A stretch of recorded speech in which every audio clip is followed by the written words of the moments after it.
And her ability to take one of the goals and operationalize that through a team is one of her special skills. You need operational rigor to make that happen that I value that I don't have. So that's an example. And that's true. By the way, not every executive is, you need places of intersection so you enjoy working together. And then you need complementary parts of the skill set so that you can round out the full puzzle. And I have that in all of the leaders that I have. If I take our CFO, same thing. There's a lot we have in common about how we look at the world, but there's a lot he offers in terms of running the business that he does better than I ever could. And I just let him do it. Is there something in you? This might just be a personality thing, but Obama once said he wants to create a team of rivals. We have a current president that has a bunch of people that are saying yes. Is there something within you and within certain leaders that says, I'm not going to worry about, one of my executives being smarter than me or having a better operational style? Like, how do you put that ego to the side? Or is it just a personality thing to get the best person versus getting somebody that's not going to make you feel scared or insecure, whatever that might be? That's where probably that confidence and independence that we talked about in the early days comes to the fold. Like, that has never even occurred to me.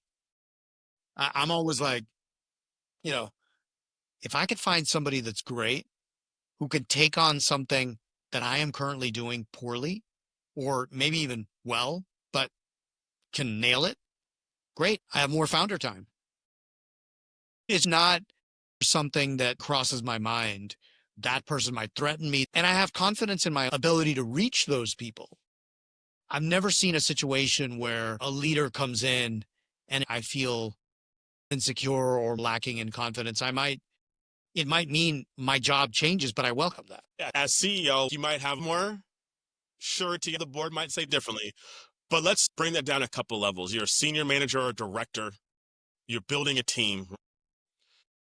Should you have that same level of confidence? I've seen people build a room full of people that need them. Baby ducklings, you must feed. How do you avoid that? How would you recommend a director break from that? I think the guiding motivation should be two simple things, or maybe three. I'd ask three questions as I was putting a team together. Number one, does this team member increase the probability of achieving the outcomes I've set? If yes, great.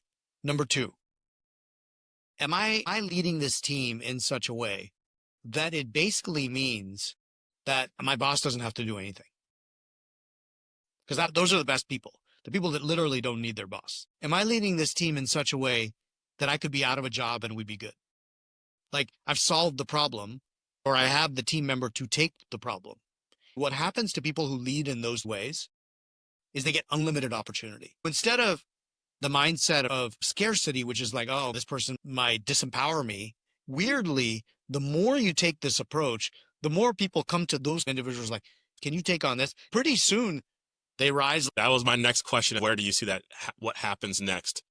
And managers, I implore you to take those three and build your teams that way. The other way doesn't help the people you're trying to serve. All right, let's move to the next segment. This is the playbook. I want to talk more specifically about how to be great at your job.